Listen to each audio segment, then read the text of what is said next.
월급 애매하게 모은 돈들, 일단은 예적금 하고 있는데 이게 맞는 건지 잘 모르겠죠. 오늘은 지난 1편 어차피 쓰는 돈 좀 더 잘 쓰는 법에 이어서 저축 투자편을 준비했어요. 연봉 상관없이 자산이 5천만 원 이하다? 오늘 꼭 집중하기. 먼저 우리가 매달 받는 월급 관리부터 얘기해 볼게요. 사실 돈을 모으는 데는 저축이랑 투자가 있잖아요. 근데 저는 항상 투자를 더 추천을 하는 편이거든요. 근데 사회생활을 시작한 지 얼마 안 돼가지고 아직은 자산이 2천만 원도 없는 골주라면 투자보다는 저축을 먼저 하는 게 맞아요. 돈 모으는 습관 자체가 아직 안 들었거든요. 제가 딱 3가지 예적금 추천드릴게요. 첫 번째, 청년 내일저축계좌. 여러분, 요거는 조건만 되면은 매월 50만 원씩 무조건 넣으시는 게 좋아요. 이게 뭐냐면 내가 10만 원을 저축하면 정부에서 10만 원에서 30만 원까지 추가 저축을 해주는 거예요. 우리 요즘에 예적금 가입하면은 한 금리가 3, 4% 정도밖에 안 되거든요. 근데 이거는 100%에서 300%를 해주는 엄청난 계좌다. 단 조건이 조금 까다롭겠죠. 나이 만 19세부터 34세셔야 되고 현재 근로활동 중이면서 근로사업소득이 월 50만 원 초과해서 월 250만 원 이하인 청년만 가입할 수 있습니다. 가구소득 역시 중위소득 100% 이하를 만족해야 돼요. 그래서 이 계좌를 가입 가능한 골지들은 얼마 안 될 거라고 생각을 하는데 그래도 한 명이라도 도움을 받으면 좋으니까. 또 이 계좌는 1년에 한 번만 신청을 할 수 있거든요. 그게 바로 이번 달 5월입니다. 조건만 된다면 반드시 가입하세요. 자, 그러면 두 번째 추천 계좌는 청년 도약 계좌입니다. 이거 제가 하도 많이 말해가지고 아마 많이 아실 것 같은데 내가 연봉 7,500만 원 이하다? 반드시 월 최대 70만 원씩 저축하세요. 잠깐만, 이거 의무 가입 기간이 5년이나 돼가지고 족쇄 아니냐? 이렇게 생각할 수 있는데 우리 예적금을 해지할 만한 상황 자체가 대부분은 생애 최초 주택 구입, 결혼, 출산, 질병 이런 거잖아요. 근데 이런 케이스는 특별 중도 해지라고 해가지고 언제 해지를 하든 모든 혜택을 다 줍니다. 그래서 5년 걱정 이거 절대 안 해도 된다는 거. 청년 도약 계좌가 뭔지 간단하게 설명을 하자면 내가 최대 70만 원씩 매달 저축을 할 수 있고 거기에 정부가 정부 기여금이라고 해가지고 플러스 금액을 붙여주고 우리가 예적금을 가입하면은 만기 때 이자가 나오잖아요. 근데 그 이자에는 15.4%의 이자 과세, 세금을 떼거든요. 근데 이 이자에 대한 세금도 비과세이면서 돈을 저축하고 있으니까 은행에서 평균 금리 5%까지 더해줘서 최대 약 9.54%의 혜택을 누릴 수 있는 정말 엄청난 계좌입니다.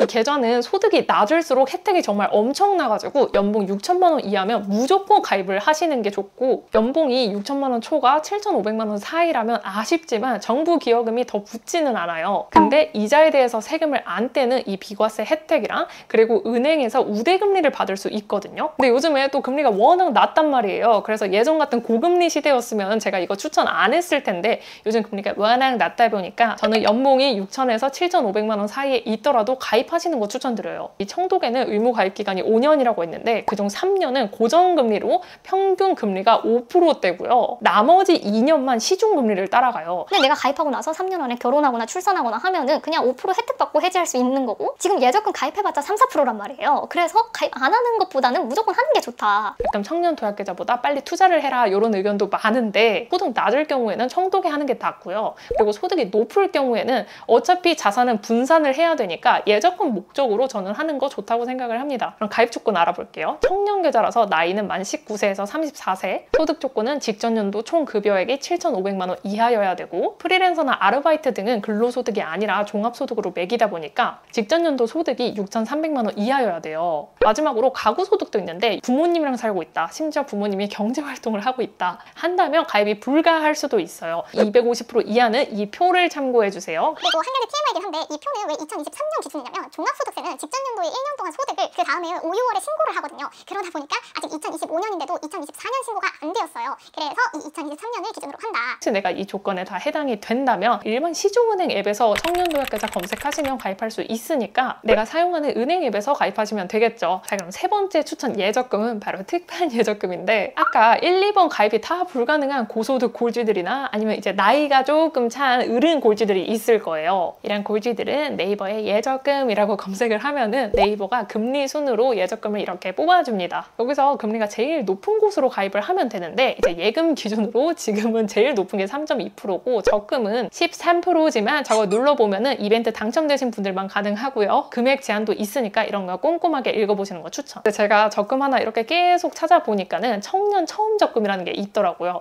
이거 예전에 사연편에서 나오기도 했는데 월 한도가 30만 원이고 이것저것 부가 조건이 조금은 붙기는 하지만 적금금리가 6%까지 올라간다는 점. 그래서 요거 괜찮으니까 가입해보셔도 좋겠죠. 이금융권까지 다루면 좀 더 금리가 높아지기는 하는데 아무래도 리스크가 그만큼 올라가다 보니까 사회초년생에게는 추천을 안 하고 궁금하면 요거 보는 거 추천. 근데 사실 고소득 골지들은 보통 대기업이거나 아니면 전문직 이런 경우가 많은데 이런 친구들은 회사 규모가 크다 보니까 협약된 은행들이 좀 많잖아요. 저도 삼성전자 새마을금고라는 데가 있었어요. 그래서 월급 통장을 여기서 만들었는데 플러스 친구를 추가했더니 매달 이렇게 특파한 정보들을 아직도 띄워주고 저는 심지어 퇴사한 지 2년 정도 지났는데도 가입이 가능하더라고요. 비록 이런 건 청년 도약계좌나 청년 무슨 적금보다는 금리가 낮기는 하지만 그래도 시중 예적금보다는 금리가 좋으니까 요거라도 가입하기. 그러면 지금까지 예적금 3종류 추천드렸는데 청년계좌 가입 조건이 되는 골지들은 무조건 최대치 채워서 적금하는 거 추천하고요. 고소득 골지들은 회사랑 협약된 은행들의 특판 예적금 받아보고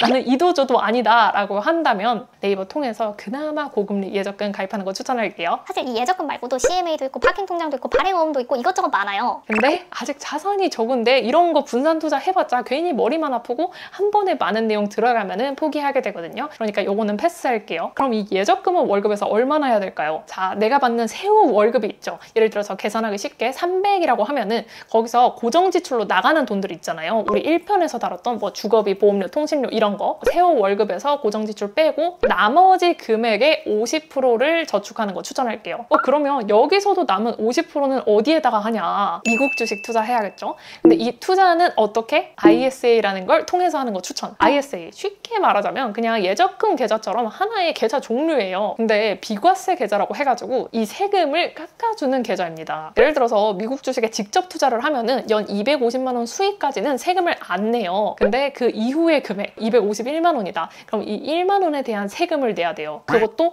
22%나. 근데 ISA라는 계좌를 통해서 투자를 하면 이 세금이 굉장히 많이 깎인다는 겁니다. ISA는 이 표처럼 소득에 따라서 일반형, 서민형으로 나뉘는데 직전 연도 총 급여가 5천만 원 이하거나 종합소득세가 3,800만 원 이하면 수익에 대한 비과세 한도가 400만 원에다가 그 초과분에 대해서는 9.9%의 세금을 매겨요. 약간 미국 주식 비과세 얼마? 연 250만 원 이상부터 22%다. 근데 ISA 얼마? 400만 원 비과세 하고 그 이후로는 9.9%밖에 안 된다. 내가 소득이 높아서 일반형을 가입했다고 쳐도 이 세금의 퍼센테이지 자체가 9.9%, 22%로 엄청 차이가 나잖아요. 그러니까 아직 자산이 적을수록 해외에 직접 투자를 하는 것보다는 ISA를 통해서 투자를 하시는 게 좋겠죠. 다만 내가 이제 투자금이 많다면 한 5천만 원 이상이라면 수익금이 아무래도 커지니까는 해외 직접 투자가 나을 수도 있어요. 간단하게 계산해보자면 내 투자금이 2천만 원인데 장이 너무 괜찮아서 이번 해에 연 수익률이 10%가 났다. 해외 직접 투자는 250만 원까지 비과세니까 세금을 하나도 안 내도 되고 ISA도 세금을 하나도 안 내도 되지만 문제는 ISA는 가입 기간 동안 비과세가 200만 원, 400만 원이거든요. 일반형이면서 투자금이 2천만 원을 초과한다면 해외 직접 투자가 낫겠죠. 다만 해외 직접 투자는 환전을 하고 주식을 사야 된다는 조금의 부담감, 어려움이 있을 수 있어요. 반면에 ISA는 미국 주식을 직접 사는 게 아니라 국내에 상장된 해외 추종 ETF로 우회를 해서 사는 거라서 조금 이런 면에서 부담이 적을 수도 있고요.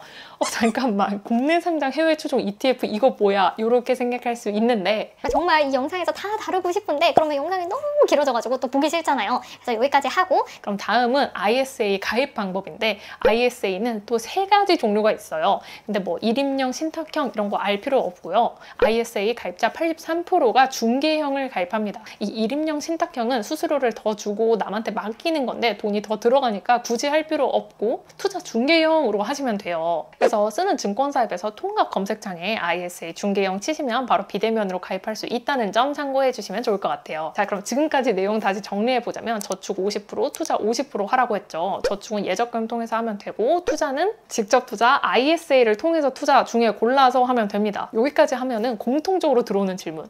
그래서 뭐 사요? 이게 나오는데 우리나라 사람들이 안정적으로 수익률 나오면서 투자하는 종목이 대표적으로 3가지가 있어요. 그거를 이 영상에서 다뤘는데 연금펀드뿐만이 아니라 모든 투자 종목을 얘기하는 거거든요. 그래서 이거 꼭 보시면 정말 도움 많이 될 거라고 생각을 합니다. 일단 연금펀드가 뭐냐? 한 줄 요약하자면 우리가 나이 들면은 이제 점점 궁핍해지잖아요. 돈을 못 버니까. 그래서 나라에서 미리미리 대비를 해라. 대신 세금 혜택을 주겠다라고 하는 겁니다. 근데 특히 20대이고 당장 소득이 적다면 이것까지 챙기는 게 조금 많이 부담이에요. 그래서 그래서 제가 추천하는 구간은 연봉 4천만 원을 넘으면서 20대라면 월 10만 원 정도 하면은 충분하다고 생각을 하고, 연봉 6천만 원 이상 20대라면 20만 원, 연봉 1억 이상 20대, 세액공제 최대치인 월 50만 원 하시면 됩니다. 여기에 내가 30대라면 플러스 5만 원에서 10만 원씩 더 더하시면 되겠죠. 연봉 4천 이하는 보통은 이제 중소기업 친구들이 많은데, 중소기업 청년 소득세 감면이라고 해서 애초에 세금 자체가 90% 감면되는 경우가 대부분이고, 여기다가 또 월세에 살고 그런 경우들은 또 월세 세액공제 이런 게 되거든요. 그래서 생각보다 감면받을 세금 자체가 없어서 지금부터 연말정산 때 세금 돌려받으려고 굳이 할 필요 없다고 생각을 합니다. 그럼 10년 전에 정말 아무것도 모르는데 이제 부모님이 하라고 해가지고 월 35만 원씩 7년 정도 했거든요. 그렇게 원금이 3천만 원 정도 됐는데 이제 10년이라는 시간이 쌓이니까 거의 2배가 됐어요. 내가 여유가 있다면 하는 게 좋은데 이게 또 55세 이후로 뺄 수 있거든요.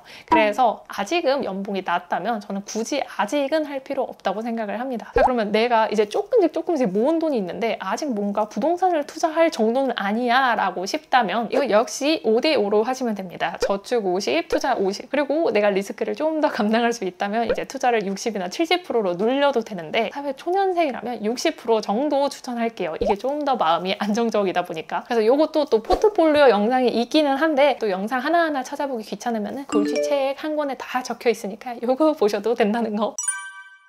자, 멀리 왔습니다. 그럼 오늘 영상 한번 정리해 볼게요. 계산하기 쉽게 제 월급을 세후 300이라고 할게요. 이 300을 첫 번째 월급관리 1편 영상을 통해서 고정지출 최적화를 해서 고정지출을 다 뺐더니 230이 남았어요. 그럼 두 번째, 이 230만 원 중에서 50%는 저축, 50%는 투자로 분배하기. 세 번째, 저축은 청년계좌 먼저 이용을 하고 내가 청년계좌 조건이 안 된다면 네이버 특판을 통해서 알아보기. 네 번째, 투자는 투자금에 따라서 결정하면 되는데 내가 투자금이 많다면 직접 투자랑 ISA 고루 분배해가지고 각자 공제받을 수 있는 만큼 투자하면 됩니다. 다섯 번째, 연금 펀드도 물론 하면 좋지만 아직 소득이 낮고 자산이 없다면 그것보다는 목돈 모으는 게 먼저라는 점. 제가 주택 청약을 빼먹었네요. 내가 전입된 지역에 청약통장 예치금을 못 채웠다면 주택 청약도 월 10만 원씩 저축하는 거 추천할게요.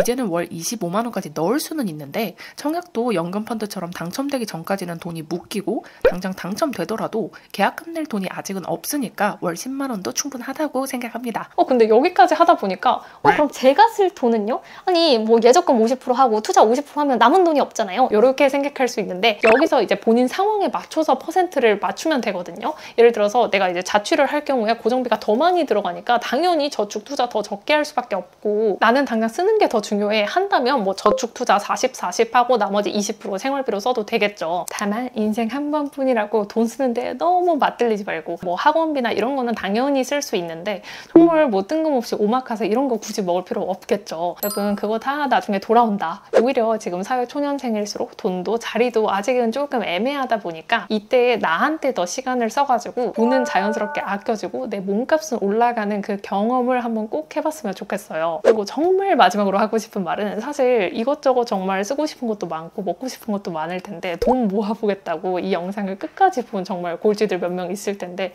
너무 대단하다고 정말 칭찬해주고 싶고요. 앞으로도 이렇게 돈 공부 꾸준히 해가지고 정말 내가 돈이 필요할 때, 결혼이나 부모님이 아프거나 내가 아프거나 이럴 때 적어도 경제적인 어려움 없이 잘 이겨내 봤으면 좋겠습니다. 여기까지 보느라 정말 고생 많았고 혹시 궁금한 거 있으면 댓글로 남겨주세요. 그럼 우리는 다음번에 또 만나요. 안녕!